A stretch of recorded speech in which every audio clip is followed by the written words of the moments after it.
Esta mañana, desde Palacio Nacional, la presidenta de México le dijo algo en la cara a Estados Unidos que muchos gobiernos anteriores nunca se atrevieron a decir en voz alta. Le dijo al embajador Ronald Johnson, directo y sin rodeos, que los asuntos de México les corresponden a los mexicanos, y que si quiere trabajar en este país como diplomático, que se quede en el carril que le toca.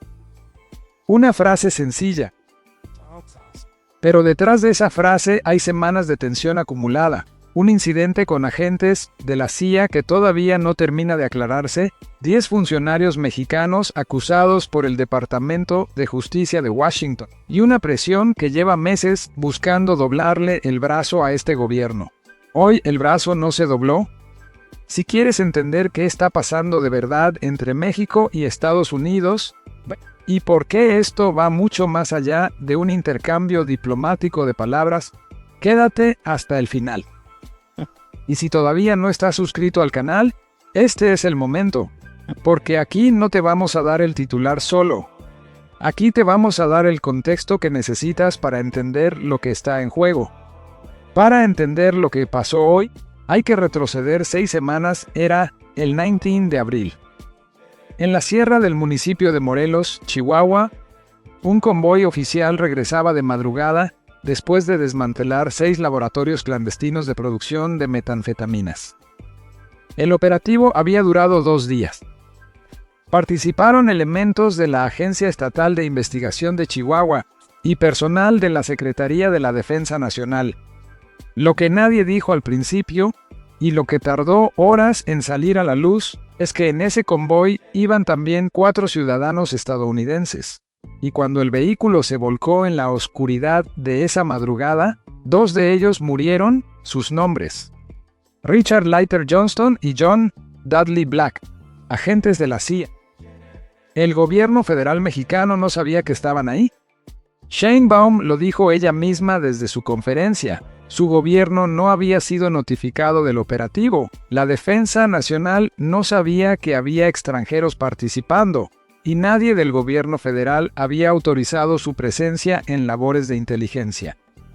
Fue el propio embajador Ronald Johnson quien salió a confirmar públicamente la muerte de los 2 agentes, en lo que fue, de hecho, su presentación oficial al caso. Lo que siguió fue una semana entera de cruces de versiones, de preguntas sin respuesta y de una tensión diplomática que no dejaba de crecer. La fiscal de Chihuahua reveló que los 4 ciudadanos estadounidenses que iban en el convoy llevaban el rostro cubierto, no portaban identificación visible, iban vestidos de civil y nadie entre los agentes mexicanos supo exactamente quiénes eran hasta después del accidente. El gobierno mexicano abrió una investigación para determinar si su presencia constituyó una violación a la Constitución, porque en México ningún gobierno estatal tiene facultad para hacer convenios de seguridad con potencias extranjeras sin pasar por el gobierno federal. El diario Los Angeles Times reportó, citando fuentes de inteligencia, que esa operación en Chihuahua habría sido al menos la 3ª del año en ese estado con presencia de agentes estadounidenses, 3 operativos, en un solo estado, sin que el gobierno federal lo supiera. Sheinbaum no gritó, pero habló con claridad. El gobierno mexicano envió una carta formal a Washington, pidiendo que los agentes restantes de la CIA que operaban en territorio mexicano abandonaran el país, y abrió el caso ante la Fiscalía General de la República para investigar si hubo delitos en materia de ejercicio ilícito de atribuciones y de seguridad nacional. Eso fue en abril. Pero antes de seguir con lo que vino después, hay que detenerse un momento en algo que casi no se discutió en los medios mexicanos y que explica mucho de lo que está pasando ahora. La presencia de agentes de inteligencia estadounidenses en México no es nueva. Lleva décadas ocurriendo con distintos niveles de formalidad y distintos niveles de encubrimiento institucional. Durante el gobierno de Felipe Calderón, la colaboración con la DEA, la CIA y otras agencias se volvió tan estrecha que había unidades operativas conjuntas funcionando dentro de instalaciones militares mexicanas. Durante el gobierno de Enrique Peña Nieto, la filtración de los llamados documentos de la DEA reveló que agentes estadounidenses tenían acceso a información de inteligencia mexicana en tiempo real, incluyendo comunicaciones de funcionarios del propio gobierno. El gobierno de Estados Unidos operaba en México con una libertad que a muchos mexicanos, si lo hubieran sabido en su momento, les habría parecido escandaloso. Lo que cambió con la Cuarta Transformación, primero con AMLO y ahora con Sheinbaum, es que esa puerta se empezó a cerrar. No se cerró de golpe, pero se empezó a cerrar.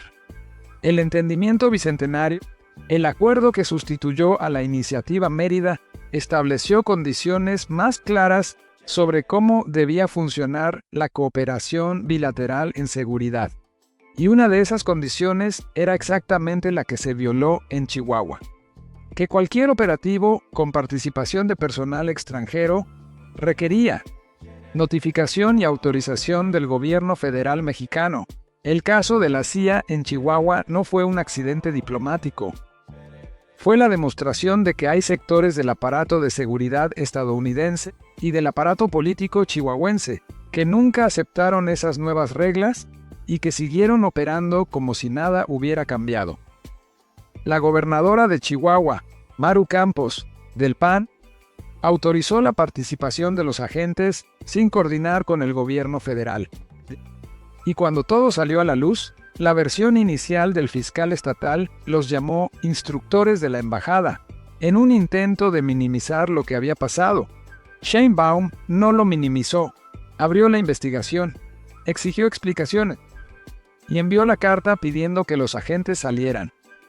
Eso es lo que en Washington se está leyendo como falta de cooperación. En México se está leyendo como soberanía. La diferencia entre esas dos lecturas es exactamente el debate que está en el centro de todo esto. Pero la tensión no paró ahí. A finales de mayo, el Departamento de Justicia de Estados Unidos dio otro golpe. Acusó formalmente a 10 funcionarios y exfuncionarios mexicanos de tener vínculos con el crimen organizado. Entre ellos, el gobernador con licencia de Sinaloa, Rubén Rocha. La acusación llegó justo un día antes del informe de gobierno de Sheinbaum, como si el timing hubiera sido calculado. Quizás lo fue. Quizás no. Pero la coincidencia fue difícil de ignorar. La presidenta lo nombró desde el Monumento a la Revolución, frente a 850,000 personas, el 31 de mayo. Preguntó en voz alta si detrás de esas acusaciones había un interés genuino de combatir el narcotráfico, o si había sectores de la ultraderecha estadounidense usando a México como tablero para sus propias elecciones de 2026 y para influir en las elecciones mexicanas de 2027. Y remató con una frase que ya circula por todo el país: México no es piñata de nadie. La oposición mexicana aplaudió las acusaciones de Washington. Salió a celebrar. Varios líderes opositores se pronunciaron públicamente como si una acusación del Departamento de Justicia de Estados Unidos fuera el veredicto definitivo sobre la culpa de funcionarios mexicanos. Sheinbaum lo vio y dijo algo que vale la pena recordar. Primero vienen por unos y luego por otros, hasta que las oficinas del Departamento de Justicia se vuelven el principal elector en México. Eso no lo podemos permitir. Un día después, el 1 de junio, el embajador Ronald Johnson publicó un mensaje en sus redes sociales. No usó el tono de alguien que viene a pedir disculpas. Escribió que la lucha contra los cárteles debe unir a México y a Estados Unidos y que convertir ese tema en una discusión política es una oportunidad perdida. Cada momento que dedicamos a convertir este desafío compartido de seguridad en una discusión política es una oportunidad perdida para fortalecer nuestra cooperación, escribió. En papel, suena razonable. Pero el contexto lo cambia todo. Porque el embajador no publicó ese mensaje en el vacío. Lo publicó después de que la presidenta de México cuestionara públicamente las intenciones reales de Washington. Lo publicó después de 2 meses de roces bilaterales. Lo publicó después del caso de la CIA en Chihuahua, después de las acusaciones contra funcionarios de Sinaloa, después de que Sheinbaum pidiera que los agentes estadounidenses salieran del país. Y el mensaje implícito, el que no estaba escrito pero que cualquiera podía leer entre líneas, era: dejen de politizar esto, colaboren, no creen fricciones. Dicho de otra manera, cállense y cooperen. Esta mañana, 2 de junio, Sheinbaum respondió desde Palacio Nacional. Lo hizo con calma, lo hizo con la Constitución en la mano, y lo hizo con una claridad que no deja espacio para malinterpretaciones. Dijo que los embajadores mexicanos en el mundo respetan los asuntos políticos internos de los países donde están acreditados, que así lo marca la Constitución mexicana, que establece con precisión los principios de autodeterminación de los pueblos y no intervención, que la tarea de un embajador es la coordinación y la colaboración bilateral, no el comentario sobre la política interna del país que lo recibe. Y entonces lo dijo directamente. Hay que recordar que es importante que el embajador se quede en el tema bilateral y que respete los asuntos internos de nuestro país, porque los asuntos de México le corresponden a las y a los mexicanos.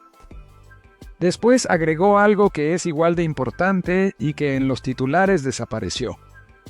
Dijo que México está de acuerdo en cooperar con Estados Unidos cuando se trata de problemas compartidos, pero que cada nación debe actuar dentro de su territorio y bajo sus propias facultades.